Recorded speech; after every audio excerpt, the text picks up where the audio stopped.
Hello বন্ধুরা, আমি দয়াল। তো 2026 সালে নতুন একটি south Indian action thriller horror fantasy movie নিয়ে চলে আসলাম। তো মুভিটি এক্সপ্লোরেশন যদি ভালো লেগে থাকে তাহলে প্লিজ একটি সাবস্ক্রাইব করে লাইক করবেন এবং শেয়ার করবেন এবং দয়াল ফিল্ম এক্সপ্লেনের সাথেই থাকবেন। ধন্যবাদ সবাইকে। শুরু করা যাক মুভি এক্সপ্লেনেশন। মুভির শুরুতেই আমাদের দেখানো হয় নরসাপুর ফরেস্ট। রাতে অন্ধকারে ঘেরা এক জঙ্গলটি অত্যন্ত ভয়ঙ্কর, আর তার মাঝখানে দাঁড়িয়ে আছে একটি অভিশপ্ত রাজপ্রাসাদ যেখানে চারদিকে যেন শয়তানি আত্মার বসবাস। এরপর পরিচয় হয় আমাদের নায়ক রাজা সাহেবের সাথে প্রভাস এর সঙ্গে।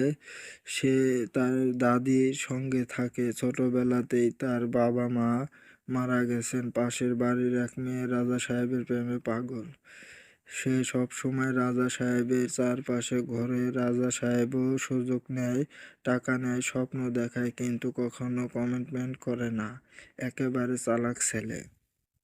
রাজা সাহেবের জীবনের সবচেয়ে বড় ট্র্যাজেডি হলো তার দাদু বহু বছর আগে নিখোঁজ হয়েছিল, আর তার দাদি আলঝেইমার রোগে আক্রান্ত। সব ভুলে গেলেও তিনি তার স্বামীকে কখনো ভোলেননি। তিনি সব সময় বিশ্বাস করেন একদিন তার রাজা ফিরে আসবেন। ছোটবেলা থেকেই তিনি রাজা সাহেবকে শোনান তিনি একসময় ছিলেন দেবগিরি রাজ্যের রানী, আর তার স্বামী ছিলেন রাজা। সবাই চায় সেই দাদুকে খুঁজে পাওয়া যাক, যেন দাদি আবার সুখী হতে পারেন। একদিন এক ব্যক্তি তার স্ত্রীর ছবি দেখাতে আসে। সেই ছবিতে হঠাৎ করে চার মিনারের পিছনে রাজা সাহেবের দাদুকে দেখা যায়। ছবি দেখে রাজা সাহেব ও নানি দুজনেই হতবাক হয়ে যান।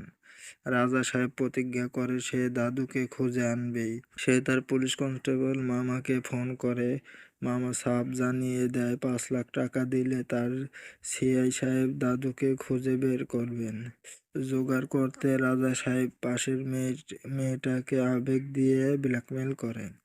হায়দ্রাবাদে গিয়ে এক বন্ধুর সঙ্গে দেখা হয়, যে গ্রামের বড় বড় কথা বললেও এখানে অটো চালায়। অটোতে উঠে গিয়ে রাজা সাহেবের চোখ পড়ে এক সুন্দরী মেয়ের ওপর, টেসি, যে একজন খ্রিস্টান এবং ভবিষ্যতে নান হওয়ার সম্ভাবনা আছে।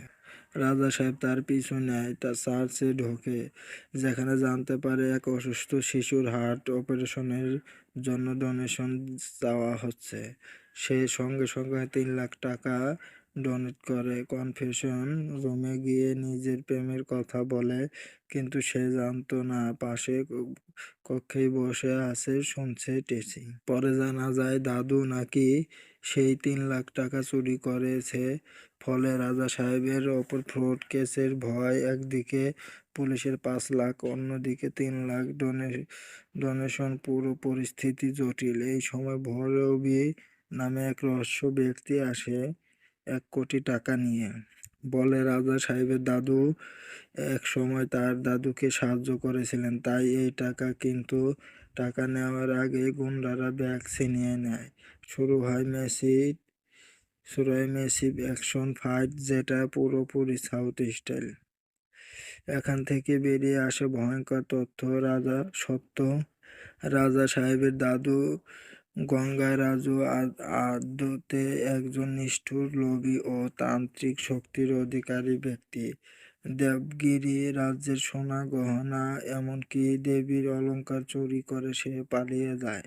নানি দাদিকে হিপনোটাইজ করে বছরের পর বছর মিথ্যা জালে আটকে রাখে।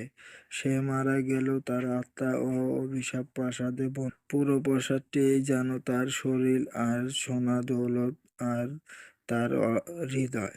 রাজা সাহেব বুঝে যায় এই অশুভ শক্তিকে ধ্বংস করতেই হবে। নিজের ভয়, মায়া আর হিপনোটাইজে ভেঙে সে আর্থিক শক্তি অর্জন করে। দাদির আত্মা তাকে পথ দেখায়। শেষ পর্যন্ত এক ভয়ঙ্কর দানবের সঙ্গে লড়াই করে রাজা সাহেব অশুভ শক্তিকে ধ্বংস করে দেয়। ভিএফএক্স ও ক্লাইম্যাক্স ফাইট দৃশ্য সত্যি প্রশংসার যোগ্য। সব শেষে দেখা যায় দাদি আবার সব ভুলে গেছেন। যার জন্য এত কিছু হলো তাকেই চিনতে পারছেন না, আর শেষ দৃশ্যে এক সার্কাস দেখা যায়। রাজা সাহেবের মতোই দেখতে এক ক্লান। এখান থেকেই ইঙ্গিত মেলে রাজা সাহেব 2 আসবে। আপনাদের যদি এই এক্সপ্লেনেশন ভালো লেগে থাকে তাহলে প্লিজ দয়াল ফিল্ম এক্সপ্লেনটি সাবস্ক্রাইব করে একটি লাইক দিয়ে এবং ভিডিওটি শেয়ার করে আমাদের সাথেই থাকুন।